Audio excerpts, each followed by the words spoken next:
മുറിയിൽ ചെന്നിട്ടും ദേഷ്യം തീരാതെ ശ്രേയ അവിടെയുള്ളതെല്ലാം തട്ടിയെറിഞ്ഞു. പ്രിയ വേഗം പോയി ലളിതയെയും രവിയെയും വിളിച്ചുകൊണ്ട് വന്നു. ശ്രേയെ. രവി വിളിച്ചിട്ടൊന്നും ശ്രേയ കേട്ടില്ല. അവളുടെ ഉള്ളിൽ അഗ്നിയുടെ വാക്കുകളായിരുന്നു. ലച്ചുവിന് വേണ്ടി തന്നെ അവൻ തല്ലി. എല്ലാം ഓർക്കുമ്പോൾ അവൾക്ക് അവളെ നിയന്ത്രിക്കാൻ പറ്റാതെ വന്നു. അവൾ വിളിച്ചിട്ടും കേൾക്കാത്ത കാരണം രവിയും ലളിതയും അവളുടെ അടുത്തേക്ക് വന്നു. ശ്രേയ, മതി, നിർത്ത്. ഇല്ല, എനിക്കവളെ കൊല്ലണം. നീ ഒന്നടങ്ങ്, നമുക്ക് വഴിയുണ്ടാക്കാം. അവൾക്ക് വേണ്ടി അവൻ ഇന്നെന്നെ തല്ലി. അതിനെല്ലാം അവൾക്ക് ഞാൻ കൊടുത്തിരിക്കും. തല്ലിയോ നിന്നെ അവൻ? അതെ, തല്ലി. അവൾക്ക് വേണ്ടി. അവളെ ഞാനിവിടെ ജീവിക്കാൻ സമ്മതിക്കില്ല. എൻ്റെ മോളെ അവൻ തല്ലിയെങ്കിൽ ചോദിച്ചിട്ട് തന്നെ കാര്യം. ലളിത, ഇപ്പം എടുത്തു ചാടിപ്പോയി പ്രശ്നം ഉണ്ടാക്കരുത്. അവളെ ഇവിടുന്ന് ഓടിക്കാനുള്ള വഴിയാണ് നമ്മൾ നോക്കേണ്ടത്. ഇപ്പോൾ ഒരു പ്രശ്നമുണ്ടായാൽ നമ്മൾ പുറത്താകും. അത് ഞാൻ ഓർത്തില്ല. എന്തായാലും അവൾക്ക് ഞാൻ അവസരം കിട്ടുമ്പോൾ ഒരെണ്ണം കൊടുക്കും. അതെ അമ്മേ, എനിക്കും കൊടുക്കണം. എല്ലാത്തിനും വഴിയുണ്ടാക്കാം. ഇപ്പം നമ്മളൊന്നും ചെയ്യാതിരിക്കുന്നതാണ് നല്ലത്. അവളെ കാണുമ്പോൾ എനിക്ക് ദേഷ്യം സഹിക്കാൻ വയ്യാതെയാവും. നീ അവളെ മൈൻഡ് ചെയ്യണ്ട. അവസരം വരും, അപ്പം നമുക്ക് പണി കൊടുക്കാം. ലച്ചുവിനെ പുറത്താക്കാനുള്ള ഓരോ വഴികളും അവർ ചർച്ച ചെയ്തു. അഗ്നി റെഡിയായി കല്ലുവിൻ്റെ മുറിയുടെ വാതിൽ തട്ടി. കല്ലു വാതിൽ തുറന്നു. ഏട്ടാ, ഞങ്ങൾ റെഡിയായി. ലച്ചു, നീ വാ. കല്ലു അവനോട് പറഞ്ഞുകൊണ്ട് ലച്ചുവിനെ വിളിച്ചു. ലച്ചു പുറത്തേക്ക് വന്നു. അവളെ കണ്ടതും അഗ്നി അവരെ നോക്കി കിച്ചനെ വിളിച്ചു. കിച്ചു, ഡാ, ഞാൻ എത്തി, നമുക്കിറങ്ങാം. ആ, എന്നാ വാ. അവരെല്ലാവരും താഴേക്കിറങ്ങി. താഴെ അച്ഛന്മാരും അമ്മമാരും സംസാരിച്ചിരിക്കുന്നുണ്ട്. അമ്മേ, കിച്ചു വിളിച്ചതും എല്ലാവരും തിരിഞ്ഞു നോക്കി. നിങ്ങളെല്ലാവരും കൂടെ എങ്ങോട്ടാ? അച്ഛാ, ഞങ്ങളൊന്ന് ലക്ഷ്മിയുടെ വീട്ടിലേക്ക് പോയിട്ട് വരാം. ഇപ്പം എന്തിനാ അഗ്നി അങ്ങോട്ട് പോകുന്നത്? നാളെയാണ് ആചാരപ്രകാരം പോകേണ്ടത്. ഇപ്പോൾ പോകുന്നത് ലക്ഷ്മിയുടെ ബുക്സ് എടുക്കണം. പിന്നെ ക്ലാസ് തുടങ്ങുമ്പോൾ പോകാൻ കുറച്ച് ഡ്രസ്സും കാര്യങ്ങളും എടുക്കണം. അതിന് ചെറിയൊരു ഷോപ്പിംഗ്. ഓ, ഞങ്ങളത് മറന്നു. എന്തായാലും പോയിട്ട് വാ. അച്ഛാ, പിന്നെ ആചാരപ്രകാരം അങ്ങോട്ട് പോകുന്നില്ല. അവരുടെ മോള് ചെയ്തതൊന്നും ഞാൻ മറന്നിട്ടില്ല. ഡാ ലച്ചു, അവിടുത്തെ കുട്ടിയല്ലേ, അപ്പം അങ്ങോട്ട് പോകണ്ടേ? അവൾക്ക് അങ്ങോട്ട് പോകുന്നത് ഇഷ്ടമുണ്ടോ എന്ന് ചോദിക്കുക, എന്നിട്ട് തീരുമാനിക്കാം. ലച്ചു മോളെ, മോൾക്ക് നാളെ വിരുന്നിന് വീട്ടിൽ പോകണ്ടേ? അവൾക്ക് എന്തു പറയണമെന്ന് അറിയില്ലായിരുന്നു. മോളെ ഒന്നും പറഞ്ഞില്ല. അത് എനിക്ക് അവിടെ പേടിയാ. അവൾ കണ്ണു നിറച്ചു പറഞ്ഞതും അവർക്കുമെല്ലാം സങ്കടം തോന്നി. മോൾക്ക് ഇഷ്ടമില്ലെങ്കിൽ പോവണ്ട. അതെ അമ്മ, അത് മതി. ഇപ്പോൾ പോയിട്ട് വാ. ശരി, പോയിട്ട് വരാം. അവർ ആ യാത്ര പറഞ്ഞിറങ്ങി. ലച്ചുവിൻ്റെ തറവാട്. അവളെ കെട്ടിച്ചു വിടണ്ടായിരുന്നു. പണിയെടുക്കാൻ ആളില്ലാതെയായിപ്പോ. ആ, കല്യാണം നടക്കാനായിരുന്നു. ഇല്ലെങ്കിൽ അങ്ങോട്ട് പൈസ കൊടുക്കാൻ നിന്റെ കയ്യിലുണ്ടോ? അത് പിന്നെ ഇല്ല. എന്നാലും ഇപ്പോൾ പണിയെല്ലാം ഞാൻ ചെയ്യണ്ടേ? ഞാൻ പണിക്ക് ആളെ അന്വേഷിക്കാൻ പറഞ്ഞിട്ടുണ്ട്. ആണ്, സമാധാനം. ഇല്ലെങ്കിൽ ഞാൻ പണിയെടുത്ത് ചത്തേനെ. രേഷ്മ എവിടെയാണെന്ന് അറിവൊന്നുമില്ലല്ലോ. അതെ, എന്നാലും അവൾക്ക് എങ്ങനെ തോന്നി അവസാന നിമിഷം നമ്മളെ ചതിക്കാൻ? അവളെ കിട്ടിയ ഞാനൊന്ന് കൊടുത്തിട്ടേ കാര്യം അന്വേഷിക്കൂ. അത്രയും ടെൻഷൻ അടിച്ചു. അതെ, അവൾ എവിടെയാണെന്ന് കണ്ടുപിടിക്കണം. ഞാൻ അന്വേഷിക്കുന്നുണ്ട്. അപ്പോഴാണ് ഒരു വണ്ടി വന്ന് സൗണ്ട് കേട്ടത്. ഇതാരാവോ ഇപ്പോൾ? ആ, നമുക്ക് പോയി നോക്കാം. അവർ വീടിന് പുറത്തേക്ക് വന്നു. അപ്പം മുറ്റത്തൊരു കാറ് നിർത്തിയിട്ടുണ്ട്. ഇതാരുടെ വണ്ടിയാ? എനിക്കറിയില്ല. അവർ അവിടെ നിന്ന് കാറിലേക്ക് നോക്കി. കാറിൻ്റെ ഡ്രൈവിംഗ് സീറ്റിൽ നിന്ന് കിച്ചു ഇറങ്ങി. അവനെ കണ്ടപ്പോൾ അവർക്ക് മനസ്സിലായി ആരാണെന്ന്. പക്ഷേ ഇപ്പം എന്തിനാ വന്നതെന്ന് മനസ്സിലായില്ല. പുറകിൽ നിന്ന് കല്ലുവും ഇറങ്ങി. അപ്പുറത്തുനിന്ന് അഗ്നിയും ഇറങ്ങി. അവനെ കൂടെ കണ്ടതും എന്തെങ്കിലും പ്രശ്നമുണ്ടോ എന്ന് അവർ വിചാരിച്ചു. പുറകിൽ നിന്ന് ലക്ഷ്മി ഇറങ്ങി. അവളെ കണ്ടതും അവരൊന്ന് ഞെട്ടി. ഇവളെന്തിനാ വന്നത്? ഇനി തിരിച്ചു കൊണ്ടുവിടാൻ വന്നതാണോ? അവരൊരു ഞെട്ടലോടെ അവരെ നോക്കി നിന്നു. കാറിൽ കയറിയിട്ട് ആരും മിണ്ടിയില്ല. ലച്ചു പുറത്തേക്ക് നോക്കി എന്തൊക്കെയോ ആലോചിച്ചിരുന്നു. കല്ല് ഫോൺ നോക്കിയിരിക്കുവാണ്. അഗ്നി എന്തോ ഒഫീഷ്യൽ കോളിലുമാണ്. കിച്ചു ഡ്രൈവ് ചെയ്യുന്നുണ്ട്. അതിനിടയിൽ എല്ലാവരെയും നോക്കുന്നുണ്ട്. കുറച്ച് സമയത്തിന് ശേഷം ലച്ചുവിൻ്റെ തറവാട്ടിലെത്തി. കാർ നിർത്തിയതറിഞ്ഞ് എല്ലാവരും പുറത്തേക്ക് നോക്കി. അകത്തുനിന്ന് ശിവനും വിദ്യയും ഇറങ്ങി വന്ന് നോക്കുന്നുണ്ട്. ആരും ഇറങ്ങുന്നില്ലേ? കിച്ചു ചോദിച്ചതിനെ കല്ലു വന്ന് മൂളി. കിച്ചു ഇറങ്ങി പുറകെ ബാക്കി എല്ലാവരും. വീടിന് പുറത്ത് നിൽക്കുന്ന ശിവനും വിദ്യയും ഒന്ന് ഞെട്ടിയ പോലെ തോന്നി അവർക്ക്. അതൊന്നും കാര്യമാക്കാതെ അവർ അങ്ങോട്ട് ചെന്നു. ശിവൻ ചെറുതായി ഒന്ന് ചിരിച്ചുകൊണ്ട് അവരുടെ അടുത്തേക്ക് വന്നു. എന്താണ് പെട്ടെന്ന് വന്നത്? എന്തെങ്കിലും പ്രശ്നമുണ്ടോ? അയാളുടെ ചോദ്യത്തിൽ വന്നത് ഇഷ്ടമായില്ല എന്ന പോലെ അവർക്ക് തോന്നി. ഞങ്ങൾ ലച്ചുവിൻ്റെ സാധനങ്ങൾ എടുക്കാൻ വന്നതാ, കിച്ചുവാണ് അയാളോട് പറഞ്ഞത്. ഓ, അതിനാണോ വന്നേ? പോയി എടുത്തോളൂ. ശിവന്റെ മറുപടി അവർക്ക് ഒട്ടും ഇഷ്ടമായില്ല. അതുപോലെ ദേഷ്യം വന്നു എങ്കിലും ഒന്നും മിണ്ടിയില്ല. ലക്ഷ്മി, എടുക്കാനുള്ളതെല്ലാം പോയി എടുത്തിട്ട് വാ. അഗ്നി ലച്ചുവിനോട് പറഞ്ഞത് കേട്ട് അവൾ തലയാട്ടി അകത്തേക്ക് പോയി. അവൾക്ക് പുറകെ കല്ലുവും പോയി. അകത്തേക്ക് വരൂ. ശിവൻ പെട്ടെന്ന് അവരെ അകത്തേക്ക് ക്ഷണിച്ചു. അഗ്നിയും കിച്ചുവും പരസ്പരം ഒന്ന് നോക്കി അകത്തേക്ക് നടന്നു. ശിവൻ അവരുടെ കൂടെ അകത്തേക്ക് വന്നപ്പോൾ വിദ്യ ഹാളിൽ നിൽക്കുന്നുണ്ട്. അവരെ കണ്ടപ്പോൾ വിദ്യ ഒന്ന് ചിരിച്ചു. അവർ അതൊന്നും നോക്കാതെ അകത്തെ സോഫയിലിരുന്നു. വിദ്യയുടെ മുഖം ഇരുണ്ടു. ശിവനെ ഒന്ന് നോക്കി. വിദ്യ, പോയി ചായ കൊണ്ടുവാ. ശിവനെ നോക്കി പേടിപ്പിച്ച് വിദ്യ അടുക്കളയിലേക്ക് പോയി. അഗ്നിയുടെയും കിച്ചുവിൻ്റെയും ഓപ്പോസിറ്റായിട്ട് ശിവൻ ഇരുന്നു. അവരെ നോക്കി ഒരു ചിരിയോട് ശിവൻ ചോദിച്ചു, അവിടെ എന്താ വിശേഷം? എല്ലാവർക്കും സുഖമല്ലേ? അയാളുടെ ചോദ്യത്തിൽ കിച്ചു ദേഷ്യത്തോടെ എന്തോ പറയാൻ വന്നതും, അവിടെ എന്ത് വിശേഷം? വിശേഷമെല്ലാം ഇവിടെയല്ലേ? അഗ്നി പുച്ഛത്തോടെ അയാളോട് മറുപടി പറഞ്ഞു. അതെന്താ അങ്ങനെ പറഞ്ഞത്? തൻ്റെ മോളിപ്പോൾ എവിടെ ഉണ്ടെന്ന് അറിയുമോ? ഇല്ല, അറിയില്ല. അതെന്താ അന്വേഷിച്ചില്ലേ? അന്വേഷിക്കുന്നുണ്ട്, വിവരമൊന്നും കിട്ടിയില്ല. അധികം അന്വേഷിക്കണ്ട. ചതിക്കാൻ വേണ്ടിയായിരുന്നു അല്ലേ ഇങ്ങനെ ഒരു കല്യാണം? അയ്യോ, എന്തൊക്കെയാണ് നിങ്ങൾ പറയുന്നത്? ഞങ്ങൾ ആരെയും ചതിച്ചിട്ടില്ല. അവൾ എങ്ങോട്ടാ പോയതെന്ന് അറിയില്ല. തനിക്കറിയാം, താൻ കൂടെ അറിഞ്ഞുകൊണ്ടാണ് ഇത് ചെയ്തത്. നിങ്ങൾ പറയുന്ന ഒന്നും എനിക്ക് മനസ്സിലാവുന്നില്ല. ഞാനൊന്നും ചെയ്തിട്ടില്ല. ഞങ്ങളെല്ലാം അറിഞ്ഞിട്ട് തന്നെയാണ് ഇവിടെ ഇരിക്കുന്നത്. താനും തൻ്റെ മകളും ചേർന്ന് ഞങ്ങളെ ചതിക്കാൻ നോക്കി. അയ്യോ, സത്യമായിട്ടും എനിക്കൊന്നും അറിയില്ല. നിങ്ങൾ കാര്യം പറയൂ. ഓ, അപ്പോൾ ഇനി ഞങ്ങളുടെ വായിൽ നിന്ന് തനിക്കറിയണമല്ലേ? എനിക്കറിയില്ലേ, നിങ്ങൾ പറഞ്ഞാലല്ലേ അറിയൂ. ശരി, പറഞ്ഞേക്കാം. പക്ഷേ ഇതിൽ തൻ്റെ പങ്ക് എന്താണെന്ന് ഞങ്ങൾക്കറിയണം. നിങ്ങൾ കാര്യം പറയൂ, അല്ലാതെ എനിക്കൊന്നും അറിയില്ല. നിങ്ങളുടെ മകൾ കല്യാണത്തിൻ്റെ അവസാന നിമിഷം ഒളിച്ചോടി പോയത് ഞങ്ങളെ നാണം കെടുത്താൻ വേണ്ടിയല്ല, അതും ഞങ്ങളുടെ ശത്രുക്കളുടെ അടുത്തേക്ക്. അവൾ അവസാന നിമിഷം പോയത് നിങ്ങളെ മാത്രമല്ല, ഞങ്ങളെ കൂടെയാണ് നാണം കെടുത്തിയത്. പിന്നെ അവൾ പോയത് എവിടെയാണെന്ന് അറിയില്ല. നിങ്ങളുടെ ശത്രു ആരാണെന്ന് എനിക്കറിയില്ല. തനിക്കറിയാം, താനും അറിഞ്ഞു വെച്ച് കളിച്ചതാ. ഞാൻ ഇത്രയും പറഞ്ഞിട്ടും നിങ്ങൾക്ക് മനസ്സിലായില്ല എങ്കിൽ എനിക്കൊന്നും പറയാനില്ല. പറയാനൊന്നും കാണില്ല. കാരണം നിങ്ങൾക്കറിഞ്ഞുകൊണ്ടാണ് ഇതൊക്കെ നടന്നതെന്ന് ഞങ്ങൾ അറിഞ്ഞല്ലോ. എനിക്കൊന്നും അറിയില്ലേ. നിങ്ങൾ പറയുമ്പോഴാണ് ഞാൻ അറിയുന്നത് തന്നെ. പിന്നെ ഇപ്പോഴും നിങ്ങൾ പറഞ്ഞിട്ടില്ല അവൾ ആരുടെ കൂടെയാണ് പോയതെന്ന്.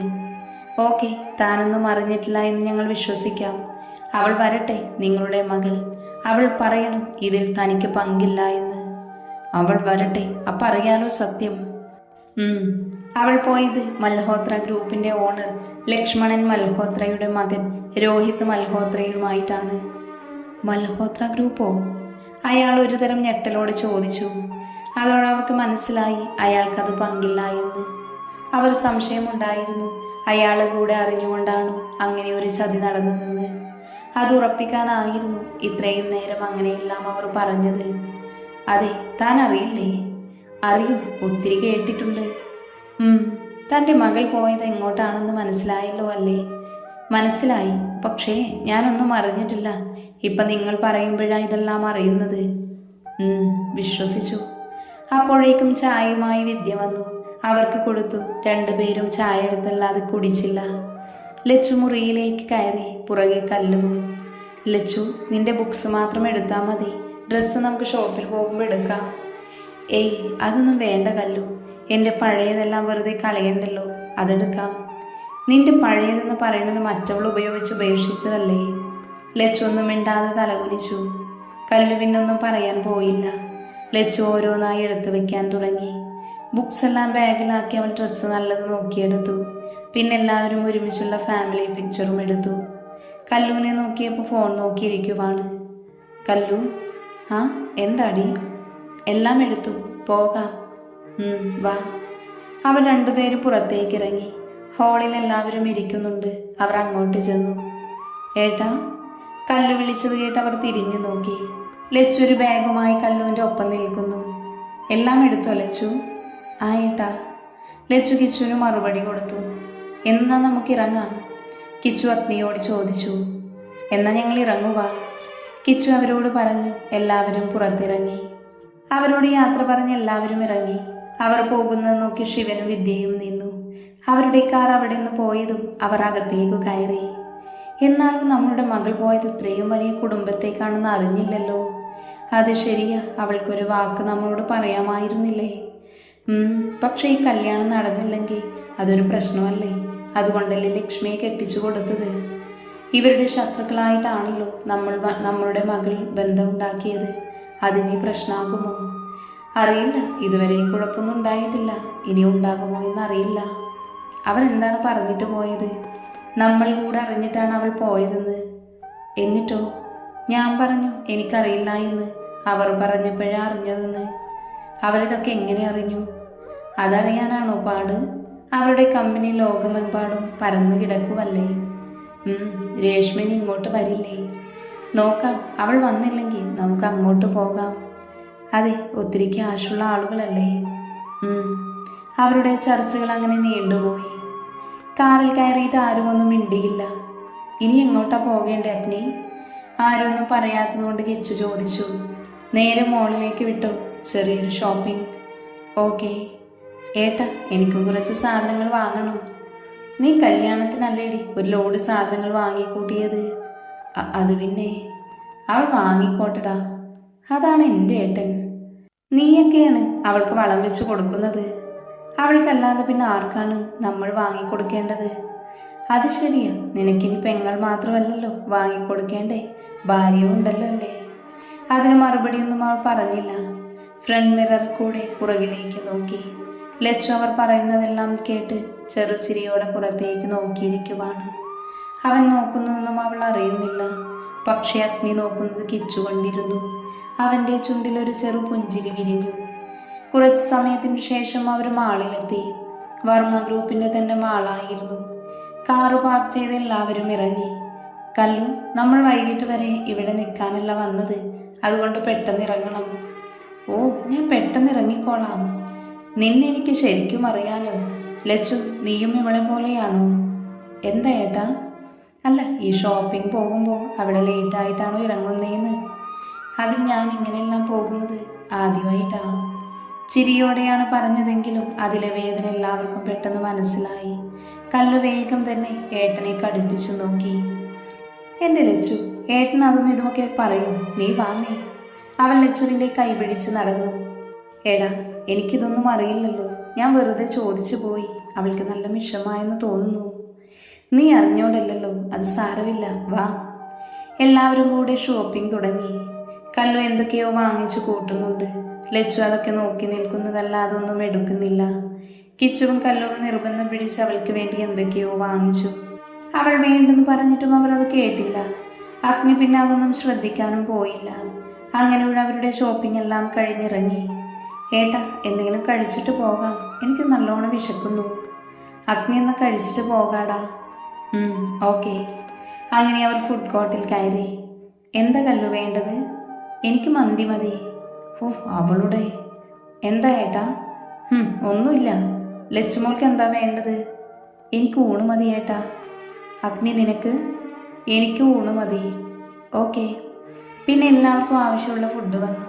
അത് കഴിച്ചു കഴിഞ്ഞ് കല്ലുവിന് ഐസ്ക്രീം വാങ്ങിച്ചു കൊടുക്കാൻ പറഞ്ഞടിയായി. ലാസ്റ്റ് അഗ്നി വാങ്ങിച്ചു കൊടുത്തു. എല്ലാം കഴിഞ്ഞ് അവർ വീട്ടിലേക്ക് യാത്ര തിരിച്ചു. കാറിൽ കയറിയപ്പോൾ തന്നെ കല്ലു ഉറക്കം പിടിച്ചു. അഗ്നിയാണ് ഡ്രൈവ് ചെയ്യുന്നത്. കിച്ചു ഫോൺ നോക്കിയിരിക്കുവാണ്. ലച്ചു പിന്നെ പുറത്തേക്ക് നോക്കിയിരിപ്പാണ്. അഗ്നി ഇടയ്ക്കിടയ്ക്ക് മിറർ കൂടെ പുറകിലേക്ക് നോക്കുന്നുണ്ട്. അഗ്നി നോക്കുന്നത് കിച്ചു കാണുന്നുണ്ട്. അതുകൊണ്ട് അവൻ്റെ ചുണ്ടിലൊരു ചിരിയുമുണ്ട്. ചിലരൊക്കെ കണ്ണടച്ച് പാൽ കുടിച്ചാൽ ആരും അറിയുന്നില്ല എന്നാണ് വിചാരം. എന്താടാ നിനക്ക്? എനിക്കൊന്നുമില്ലേ. പിന്നെ നീ എന്താ പിച്ചുമ്പയും പറയണേ? നിനക്കിപ്പോൾ ഇങ്ങനെയൊക്കെ തോന്നും. നിനക്കെന്തോ പ്രശ്നമുണ്ട്. ഡോക്ടറിനെ കാണിക്കണം. നീ പോടാ. അങ്ങനെ അവർ വീടെത്തി. കാറ് പാർക്ക് ചെയ്ത് കിച്ചു പുറത്തേക്ക് ഇറങ്ങി. അഗ്നി പുറകിലേക്കൊന്ന് നോക്കിയിട്ട് ഇറങ്ങി. ലച്ചു കല്ലുവിനെ തട്ടി വിളിച്ചു. കല്ലു, ആ എന്താ? വീടെത്തി, വാ ഇറങ്ങാം. അവൾ പുറത്തേക്കിറങ്ങി. പുറകെ കല്ലുവും ഇറങ്ങി. ഡിക്കി തുറന്ന് അവൾ കവറെടുത്തു. ലച്ചു ബാഗ് എടുത്തു. പിന്നെ കുറച്ച് കവറും എടുത്തു. നിങ്ങൾ അകത്തേക്ക് പോയിക്കോ. ലച്ചും കല്ലും കൂടെ അകത്തേക്ക് കയറി. അവർ വരുമ്പോൾ ഹാളിൽ ലളിതയും പ്രിയയും ശ്രേയയും ഇരിക്കുന്നുണ്ട്. കല്ലുവിനെയും ലച്ചുവിനെയും കണ്ടതും അവരുടെ മുഖം മാറി. ഓരോന്നൊക്കെ വന്ന് കയറിയില്ല, അപ്പോഴേക്കും ക്യാഷ് മുടിപ്പിച്ചു തുടങ്ങി. അതെ അമ്മേ, വന്ന് കയറിയപ്പോൾ തന്നെ വാങ്ങിക്കൂട്ടി തുടങ്ങി. തന്തയും തള്ളയും ഒന്നും ഇല്ലാത്തതല്ലേ, ഇതൊക്കെ ആദ്യമായിട്ടാവും കാണുന്നേ. അവരുടെ സംസാരം കേട്ടപ്പോൾ ലച്ചുവിൻ്റെ കണ്ണു നിറഞ്ഞു. കല്ലുവിന് ദേഷ്യം വന്നു. അവൾ എന്തോ പറയാനായി വന്നതും. അവൾക്ക് ഇഷ്ടമുള്ളതെല്ലാം വാങ്ങിക്കൊടുക്കാൻ അവളുടെ ഭർത്താവ് ഇവിടെ ഉണ്ട്. പിന്നെ ക്യാഷ് ചിലവാക്കുന്നത് ഞാനാ. നിങ്ങൾക്ക് എന്തെങ്കിലും ഉണ്ടെങ്കിൽ എന്നോട് പറയാം. അങ്ങോട്ട് വന്ന അഗ്നി അവർക്ക് മറുപടി കൊടുത്തു. അവനെ കണ്ടതും അവരൊന്ന് അടങ്ങി. അല്ല മോനെ, അത് പിന്നെ കുറേ കവറ് എല്ലാമായി വരുന്നത് കണ്ടപ്പോൾ. അതിൽ നിങ്ങൾക്കെന്താ? അഗ്നി കഷ്ടപ്പെട്ടുണ്ടാക്കുന്ന ചിലവാക്കാൻ അവന് അധികാരമുണ്ട്. അതോർത്ത് നിങ്ങൾ പേടിക്കേണ്ട ആവശ്യമില്ല. കിച്ചുകൂടെ പറഞ്ഞതും ഒന്നും പറയാതെ അവർ മുറിയിലേക്ക് പോയി. പോകുന്ന വഴി ലച്ചുവിനെ ഒന്ന് നോക്കി പേടിപ്പിക്കാനും മറന്നില്ല. നിങ്ങൾക്ക് മുറിയിലേക്ക് പോകാനായില്ലേ? ആ ഏട്ടാ, പോകുക. ലച്ചു, നീ വാ. കല്ലു ലച്ചുവിന് മറുപടി കൊടുത്തുകൊണ്ട് ലച്ചുവിനെ വിളിച്ച് മുറിയിലേക്ക് പോയി. അവരെ നോക്കിക്കൊണ്ട് അവർക്ക് പിറകെ അഗ്നിയും കിച്ചുവും മുറിയിലേക്ക് നടന്നു. കല്ലു അവളുടെ മുറിയിലേക്കും ലച്ചു അവളെ നോക്കിക്കൊണ്ട് അഗ്നിയുടെ മുറിയിലേക്കും പോയി. മുറിയിലേക്ക് കയറി അലമാര തുറന്ന് അവളുടെ ഡ്രസ്സ് എടുത്ത് വെക്കാൻ സ്ഥലമുണ്ടോ എന്ന് നോക്കി. അപ്പോഴേക്കും അഗ്നി അകത്തേക്ക് കയറി വന്നു. അവൻ നോക്കിയപ്പോൾ വാഷ്റൂമിൻ്റെ ഡോറ് തുറന്നു കിടക്കുന്നുണ്ട്. അവൻ അങ്ങോട്ട് ചെന്ന് ഡ്രസ്സിംഗ് റൂമിൽ ലച്ചു നിൽക്കുന്നു. അവൻ കവറായി അങ്ങോട്ട് ചെന്നു. അവനെ കണ്ടതും അവൾ മാറി നിന്നു. എന്താണെന്നും എടുത്തു വെച്ചില്ലേ? അത് ഇതിൽ സ്ഥലമില്ല. ഇങ്ങോട്ട് മാറി നിൽക്ക്. അവൾ മാറിക്കൊടുത്തതും അവനൊരു ഭാഗത്തെ ഡ്രസ്സെല്ലാം മാറ്റി വെച്ചു. ഇങ്ങോട്ട് വെച്ചോ. അവൻ അതിൽ നിന്ന് മാറാനുള്ള ഡ്രസ്സ് എടുത്ത് വാഷ്റൂമിലേക്ക് പോയി. ലച്ചു അവളുടെ ഡ്രസ്സെല്ലാം എടുത്തു വെച്ചു. ബുക്സ് എല്ലാം ബാഗിൽ തന്നെ വെച്ച് അവിടെ മാറ്റി വെച്ചു. അവൾ മുറിയിലേക്ക് പോയി. അഗ്നി ഫ്രഷായി വാഷ് ചെയ്യാനുള്ള ഡ്രസ്സും അവൾ വാഷ് ചെയ്യാനുള്ള ഡ്രസ്സിൻ്റെ കൂടെ ഇട്ടു. മുറിയിലേക്ക് വന്നപ്പോൾ ലച്ചു അവിടെ നിൽപ്പുണ്ട്. അവൻ ലാപ്ടോപ്പ് എടുത്ത് സോഫയിലിരുന്നു. ലച്ചു എഴുന്നേറ്റ് വാഷ്റൂമിലേക്ക് പോയി. മാറാനുള്ള ഡ്രസ്സ് എടുത്ത് ഫ്രഷായി വന്നു. അവൾ മുറിയിലേക്ക് വന്നപ്പോൾ അഗ്നി അവളെ ഒന്ന് നോക്കി. ബ്ലൂ ആൻഡ് റെഡ് കളർ ധാവണിയാണ് അവൾ ഇട്ടിരിക്കുന്നത്. കഴുത്തിൽ അവൻ കെട്ടിയ താലി, നെറ്റിയിൽ സിന്ദൂരം, ചെറിയൊരു പൊട്ടും മാത്രം. അതിൽ അവൾ ഒത്തിരി സുന്ദരിയാണെന്ന് അവന് തോന്നി. അവൻ നോക്കുന്നതൊന്നും അറിയാതെ അവൾ അവിടെ തന്നെ നിൽക്കുവാണ്. ഞാൻ കല്ലുവിൻ്റെ അടുത്തേക്ക് പോകുക. അഗ്നിയോട് അവൾ പറഞ്ഞപ്പോഴാണ് അവൻ സ്വബോധത്തിലേക്ക് വന്നത്. ആ ഓക്കെ. അവൻ്റെ മറുപടി കിട്ടിയതും അവൾ വാതിൽ തുറന്ന് പുറത്തേക്ക് പോയി.